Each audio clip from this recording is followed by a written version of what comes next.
Combien coûte vraiment une erreur de recrutement en SEO ? Eh bien, c'est exactement ce qu'on va voir aujourd'hui dans ce décryptage. C'est un dilemme central pour énormément de dirigeants. Comment financer et organiser stratégiquement son référencement naturel ? En gros, est-ce qu'on garde ça en interne ou est-ce qu'on délègue le tout à une agence externe ? C'est une question capitale qui impacte directement le portefeuille, l'organisation et la vitesse de croissance de toute l'entreprise. Alors, voici notre plan de match. On va d'abord définir le vrai périmètre du SEO, parce qu'il y a pas mal d'idées reçues là-dessus. Ensuite, on pèsera le pour et le contre de l'option interne, puis de l'externe.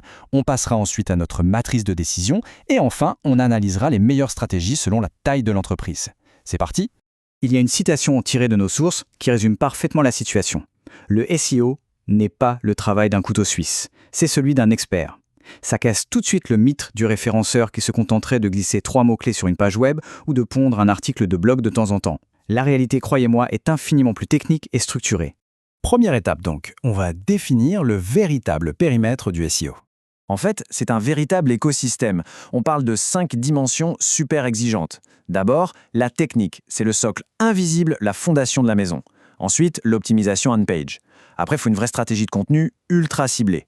Le 4e pilier, c'est le netlinking, le nerf de la guerre pour prouver sa pertinence aux algorithmes. Et bien sûr, l'analyse constante des données. Franchement, réussir à faire le grand écart entre l'optimisation du code, la rédaction créative et l'analyse data, ça explique pourquoi c'est quasiment impossible de trouver toutes ces compétences chez une seule et même personne. Passons maintenant à la deuxième partie de notre décryptage, l'option interne. Alors, embaucher quelqu'un en interne, c'est très tentant.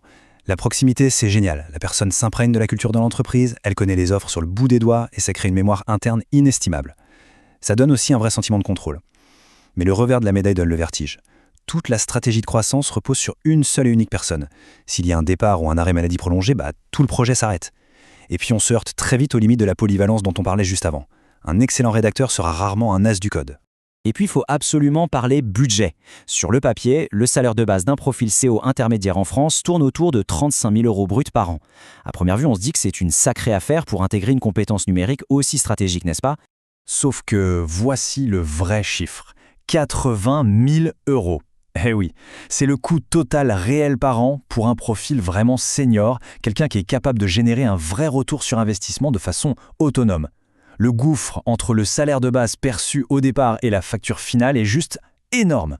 C'est ce qu'on appelle l'effet iceberg du salariat. Sous la surface, il y a toutes les charges patronales classiques, la mutuelle, les tickets resto, mais ce n'est pas tout.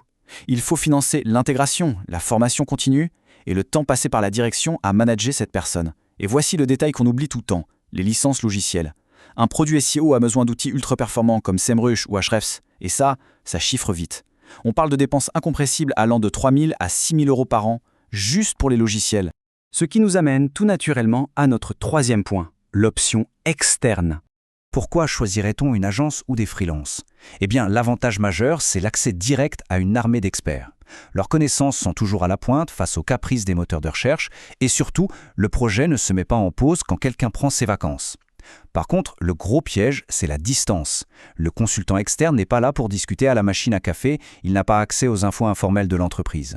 Il faut donc imposer des points de contact super rigoureux, sinon la stratégie risque d'être complètement déconnectée de la réalité du terrain. Côté budget mensuel, la flexibilité est le maître mot. Un freelance va facturer entre 1 500 et 5 000 € par mois selon la charge de travail. Du côté d'une agence de taille moyenne, on oscillera plutôt entre 2 000 et 8 000 € mensuels. Quand on met ces chiffres en perspective avec les 80 000 € annuels d'un poste interne tout équipé, l'externalisation devient soudainement une option très compétitive. Alors comment on tranche concrètement ? C'est tout l'enjeu de notre 4e partie, la matrice de décision. En réalité, la bonne solution dépend de chaque contexte. La toute première question diagnostique à se poser, c'est quelle est la maturité SEO de l'entreprise aujourd'hui ? Si le projet démarre de zéro, il va y avoir un besoin colossal d'audit technique et de restructuration complète. Dans ce scénario précis, embaucher en interne n'a généralement aucun sens tant que des spécialistes externes n'ont pas coulé des fondations solides. Deuxième interrogation cruciale, le volume de travail réel. Ce n'est absolument pas la même histoire de gérer un petit site vitrine de 50 pages qui publie un article par mois et d'optimiser quotidiennement une boutique en ligne avec 10 000 références. C'est ce volume massif de données et d'actions qui dictera si oui ou non un poste à temps plein est justifié. 3e point de vigilance, et c'est un avertissement très clair de nos sources, a-t-on la capacité de manager cette personne en interne ? Si dans l'entreprise personne ne comprend le jargon du SEO, personne ne sait fixer des objectifs chiffrés ou évaluer le travail fourni, le spécialiste interne devient très vite un angle mort incontrôlable. Et ça, c'est le meilleur moyen de gaspiller son budget. Enfin, il faut évaluer la tolérance au risque en matière de ressources humaines. Le secteur du digital enregistre un taux de rotation des effectifs assez spectaculaire. Imaginez qu'on recrute quelqu'un, qu'on prenne le temps de le former aux subtilités de l'entreprise, tout ça pour le voir démissionner 18 mois plus tard. C'est une perte financière et opérationnelle colossale. Ce qui nous mène à notre toute dernière section, les stratégies gagnantes selon la taille de l'entreprise.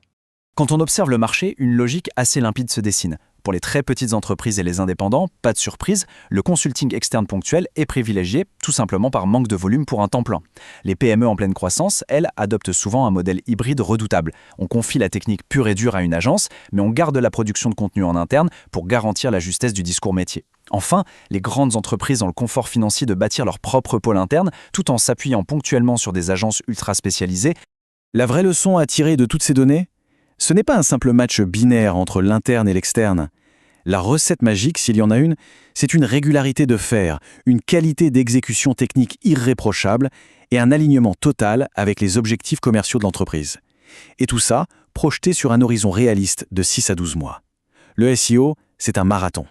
Alors on va terminer sur cette réflexion. Est-on vraiment prêt à regarder les coûts réels en face et à piloter activement ce canal de croissance indispensable ?